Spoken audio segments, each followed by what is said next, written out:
माझे पूर्ण नाव जान्हवी विजय दुधबवरे आहे। मी आता 7वीत शिकणारी विद्यार्थी आहे।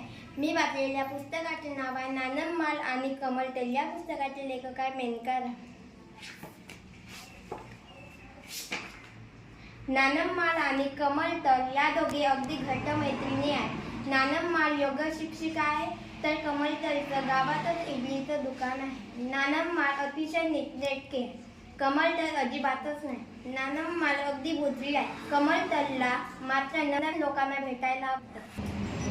मात्र दोघींची एक गोष्ट अत्यंत प्रिय आहे, प्रवास। या आठवड्यात कमळतल विमान प्रवास हे तिचं अनेक दिवसाचं स्वप्न होतं, म्हणून तर आता त्याने नानम माल मनाला जाणार होत्या विमानानं। दोघी सख्या अखेर मनालीला पोहोचल्या। किती थंडगार होतं इथे। आता नानम माल आपल्या मैत्रिणीला एक अनोखी भेट देऊन आश्चर्यचकित करणार होती। हॉट एअर बलूनची मी हे ओढू नका, कमळतलनं विचारलं, पण अर्थातच तिला तसं करण्याची परवानगी नव्हती। तिकडे ढग बघ, नानम माल म्हणाली, तो अगदी एखाद्या म्हाताऱ्याच्या दाढीसारखा दिसतोय ना। पण कमळतल मात्र अजून हिरमुसलेली होती, तिला स्वतःला तो हॉट एअर बलून उडवायचा होता ना। आपली लाडकी मैत्रीण अशी नाराज झालेली पाहून नानम मालला ही रुकरुक वाटत राहिली। तिनं कमळतलला आश्चर्यचकित करायला आणखी एक अनोखी भेट द्यायचं ठरवलं। आता त्या करणार होत्या हेलिकॉप्टरमधून सफर। त्याने मनाली वरून हेलिकॉप्टरमधून चक्कर मारली।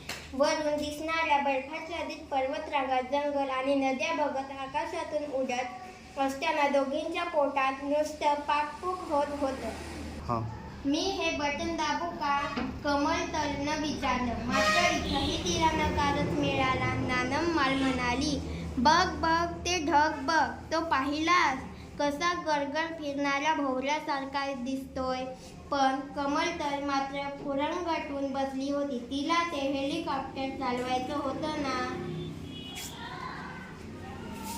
त्या दिवशी कमळतलचा वाढदिवस होता। दोघींनी नाश्त्याला गरमागरम भजी खाल्ली। नानम माल तिला म्हणाली, आता एक शेवटचं सरप्राईज आहे तुझ्यासाठी। अगं मी उंच उठते। ओहो, कमळतल जवळजवळ किंचाळतच होती।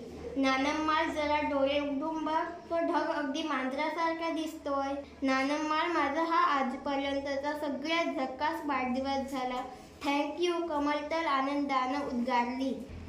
ढग बघण्यासाठी नानम माल आणि कमळतल यांनी हवाई सफर करताना वाहनात कोणकोणते प्रकार वापरले, यानंतर कमळतलला उंचावर कुठे जावंसं वाटते बरं, काय वाटतं तुम्हाला? धन्यवाद।